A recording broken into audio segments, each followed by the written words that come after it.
समझो, सतमार्ग में चलने वालों के प्रति असत मार्ग का स्वाभाविक द्वेष भाव होता है। क्यों? क्योंकि सतमार्ग का असत मार्ग वाले स्वाभाविक द्वेष पूर्वक निंदा करना, अपमान करना, अवहेलना करना।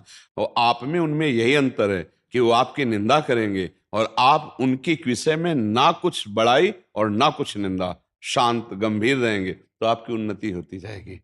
आप में उनमें अंतर है। वो सत्संग नहीं प्राप्त किए, आप सत्संग प्राप्त किए, तो आप में कुछ विशेषता होनी चाहिए ना।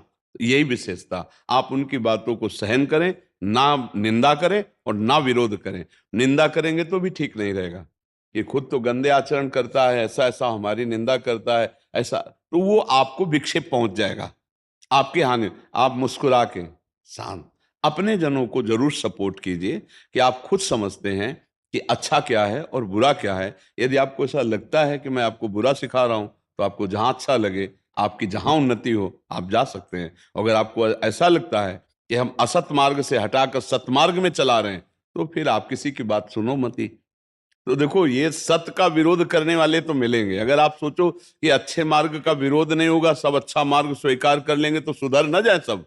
नहीं, अच्छे मार्ग का विरोध करना ये माया का स्वरूप है। आपको सहना पड़ेगा, इसमें सहना पड़ेगा, नहीं ना। और बच्चा देखो, कुछ दिन का जीवन है, चाहे पाप कमाई कर लो और चाहे पुण्य कमाई कर लो, कमाई दोनों कर रहे हैं। अब ये तुम सच्चे मार्ग में चले हो तो पाप पुण्य दोनों से अलग है, ये भगवत भजन की कमाई है। तो अब अपनी कमाई को लुटाना मत, बेचना मत। ये लूटने वाले तो लोग मिलते रहेंगे, आपको गुस्सा दिलाएंगे कि आप गाली दीजिए, आप निंदा कीजिए। ये नहीं, आपको पता है हमारे पास माल है, और ये आपको इतना धनी बना देगा, आंतरिक आनंद का धनी। और बाहरी धन तो अपने आप पीछे, माया की एक चाल है बच्चा, जब माया के पीछे दौड़ो तो छाया मिलती है, माया नहीं। और जब मुड़ जाओ माया से, और वो जब तुम्हारे पीछे दौड़ेगी, तो माया मिलेगी, छाया नहीं, पक्का समझो। क्यों? माया भगवान की दासी है, और जब भगवान की तरफ चलोगे तो हर सुख सुविधाएं आपको प्राप्त हो जाएंगी। भगवान के चरणों में क्या कमी है? लेकिन लोग भगवान के चरणों का प्रयोग माया के लिए करते हैं, इसीलिए वो माया हाथ नहीं लगती, और ना मिले गोपाल ना माया मिली। और अगर गोपाल को पकड़ लो, माधव को पकड़ लो, तो माया चेरी हो जाएगी पक्का। माया को सब कोई भजे, माधव भजे न कोई, जो माधव को भजे तो माया चेरी होए, पक्की बात समझो। तो आप सतमार्ग में चल रहे हो, इसलिए धैर्य पूर्वक चलो, और आप उदाहरण बने, आप उदाहरण बने। यार कितना इसकी निंदा की, कितना ये आदमी है क्या चीज, मुस्कुराहट इसकी चेहरे की गायब ही नहीं होती। वो इस बात में परेशान हो जाए कि इसकी अब मुस्कुराहट कैसे गायब करे। आप हर स्थिति में मुस्कुराते रहो, तो गोविंद आपके सारथी बन जाएंगे, श्री कृष्ण। फिर आपकी मुस्कुराहट कभी नहीं मिट पाएगी, क्योंकि आपने क्षमा बल से सबको क्षमा कर दिया, तो आपके सारे अपराध क्षमा हो जाएंगे, और आप उन्नति को प्राप्त हो जाएंगे। वो पाप बल से युक्त होकर वो पतित हो जाएंगे। 4 दिन भले उन्नति दिखाई दे बच्चा पापी की, बस ऐसा समझो कि फांसी देने वाले की आखिरी इच्छा पूरी की जा रही है। पाप करता हुआ आदमी यदि बढ़ता नजर आवे, तो समझ लेना कि फांसी देने वाले की जैसे आखिरी इच्छा ले पूछी जाती, अभी आखिरी इच्छा है इसकी पूर्ति हो रही। जहां ये पूर्ण हुआ और पूर्व पाप वर्तमान का पाप लगा, तो नष्ट कर देगा इसको, ये फ्यूज हो जाएगा। इसलिए धैर्य पूर्वक चलो, किसी को बुरा मत मनाओ, जो तुम्हारा बुरा करे उसको सह जाओ, भगवान देखता है, वो निपटा देगा। वो बहुत बड़े हाथ वाला है। जब हम भगवान का भजन करते हैं, तो हमारे भजन के प्रभाव से हमारी माँ की सदगति होती है, हमारे पिता की सदगति होती है, 21 पीढ़ियां तर जाती हैं, 14 पीढ़ी आगे की 7 पीछे की। अब देखो, लौकिक शब्द में अगर फसाव वाली बातें कहे तो कहे दान पुण्य करो माता के नाम से, पिता के नाम से। हम तुम्हें सीधी बात कह रहे हैं, हरि शरणम हरि शरणम हरि।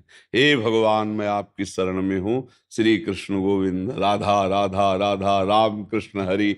जो मनावे सो नाम जप करो, जो हमने शास्त्रों में पढ़ा।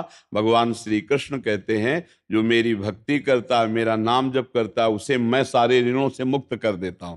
जो सब धर्म का त्याग करके मेरी शरण में आ जाता है, उसे सारे पापों से मैं मुक्त कर देता हूं। और हमारी तरफ से प्रार्थना है भाई, देखो साधु समागम मिला है, तो सार बात है, संत समागम से गंदी बातें छूटनी चाहिए और अच्छी बातें आनी चाहिए। जैसे शराब पीना, मांस खाना, बेविचार करना, नशा, और भी ये सब छोड़ो। राधा राधा नाम जप करो, माता पिता की सेवा करो, परिवार को सुख प्रदान करो, ऐसी मेहनत करके धन कमाओ। धन के बहुत रास्ते हैं कमाने के, पापा ही थोड़ी रास्ता है। मेहनत का रुपया चाहे 100 रुपया हो, और जब उसका नमक रोटी खाओगे तो पूरा परिवार सुखी रहेगा। गंदे आचरण त्यागो, गंदे आचरणों में सुख नहीं है। भगवान का जैसे भी बने भाव कुभाव अनख आलसहु, नाम जपत मंगल दिस दसहु। सार बात है बच्चा, मनुष्य जीवन कुछ दिन का है। पापाचरण न करे, नाम जप करे तो मौज ही मौज है, आनंद ही आनंद। ई परलोक सकल सुख पावत, मेरी सो भैया कृष्ण गुण संचु। जैसे बने वैसे नाम जप करो, परिवार की सेवा करो। नाम जप करने से अध्यात्म पुष्ट होगा, और परिवार की सेवा करने से तुम्हारा ये लोक पुष्ट होगा, लोक परलोक सब पुष्ट हो जाएगा। बस गंदे आचरण न करो, गंदे आचरणों से बचो। पराई माता बहनों की तरफ गंदी दृष्टि करना, नशा करना, चोरी, हिंसा, पापाचार, ये सब हमारे मनुष्य जीवन के लिए बहुत घातक है। उनको छोड़ दो। भगवान ने कृपा करके साधु समागम दिया, एक एक बात छोड़ते चले जाओगे तो आप अच्छे होते चले जाओगे, और एक एक बात पकड़ते गंदी चले जाओगे तो आप नीच पुरुष हो जाओगे, आप पाप आत्मा कहलाओगे। इसलिए महात्मा बनो, पाप आत्मा ना बनो। अंदर से महान आत्मा, दूसरों को सुख देने वाले बनो, दूसरों के सुख छीनने वाले मत बनो। यही हमारी प्रार्थना है और यही सत्संग का सार है। बाबा जी बन जाओ, चाहे जो कुछ बन जाओ, घूम फिर के वही संसार, वही रुपया, वही भोग, वही मान, वही प्रतिष्ठा, नाना प्रकार, यही तो संसार है।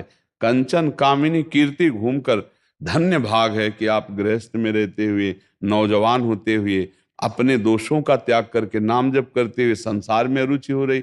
बस इसे दबा दिया जाए, इसको दबा दिया। जब तक आग की ज्वाला ना बन जाए तब तक आग को ढक करके उससे तरण बढ़ाते रहो।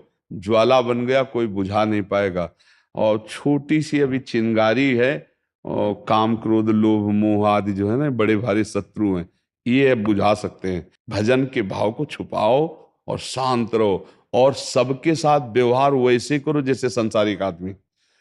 माँ के साथ वैसा, बहन के साथ वैसा, जैसा धर्म समाज के साथ। कोई ये न जान पावे कि तुम भजनानंदी हो, तुम बड़े भगत हो। शांत व्यवहार, कोई जान न पावे अपने को भगवान में, ऐसे तो निर्विघ्न भजन हो जाएगा। और हमारा तो किसी से बात करने का मन नहीं होता, हमारा तुमसे बात करने का मन नहीं होता क्योंकि हमें भजन अच्छा लगता है, अब विघ्न पड़ जाएगा। अच्छा नहीं लगता पर हम हंस के बात करेंगे, और कैसे हो, ठीक है, हाँ। व्यवहार वैसी प्रिय, हंसी बोले बहुमान दे। अंदर ही अंदर आग लगी, बोलने का मन नहीं करता, पर हम उनके बीच में बैठेंगे, उनसे बात करेंगे, क्योंकि हम गृहस्थ में हैं, हम संसार में। वैसे चलना चाहिए। तो इसको दबाते हुए अंदर चलोगे तो आग दबती है नहीं है, वो और भभकती है। और ये जब आग भक्ति का रंग ले आएगी तो भगवत साक्षात्कार करा देगी। गृहस्थी में रहते हुए भजन करे तो बहुत ज्यादा लाभ मिलता है। क्योंकि देखो, विरक्ति में आप प्रणाम कर रहे हो, आप हमें रोटी दे रहे हो, आप हमें वस्त्र दे रहे हो, वास की व्यवस्था दे रहे हो, तो ये हराम की नहीं है। इससे भजन कटता है, भजन जाता है, सब फ्री नहीं। और जो भजन नहीं करता ना, तो पुराने गांव के संतों की एक कहावत थी कि गृहस्थी के अन्न के बड़े बड़े दांत, और भजन न करोगे तो फाड़ डालेंगे आंत। समझ रहे हो?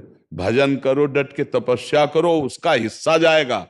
रोटी देने वाले को, प्रणाम करने वाले को, कपड़ा देने वाले को, ये हिस्सा जाता है भजन का, तब मंगल होता है जगत का।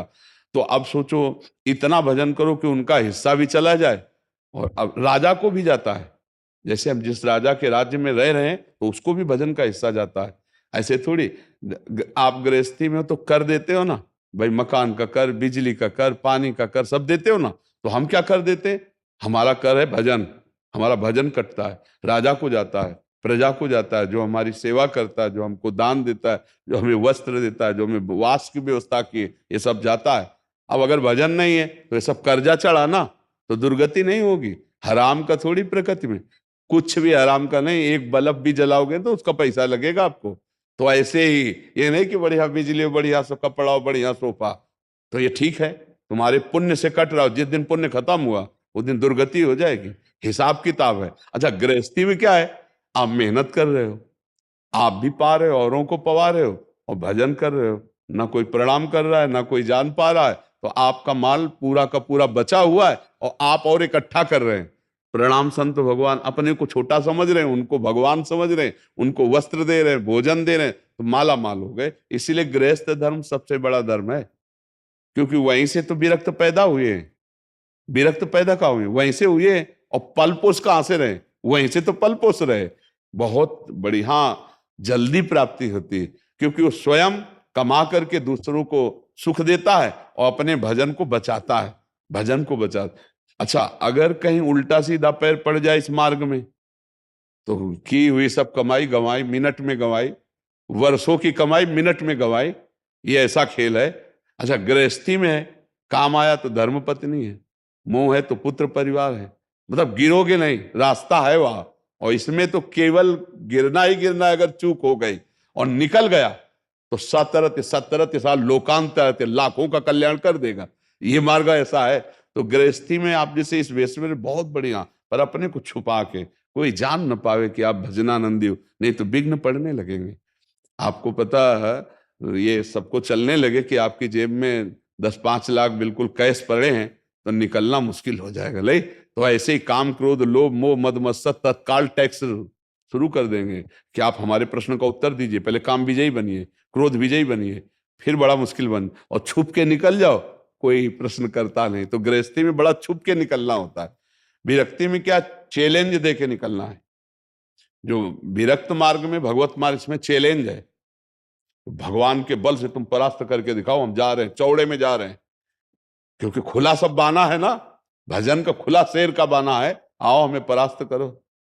तो कोई भगवान का सच्चे सूरवीर योद्धा भजलानंदी पार करके जाता है, ले तो घुटने टेक देता है, माया के आगे फिर घुटने टेक देता है।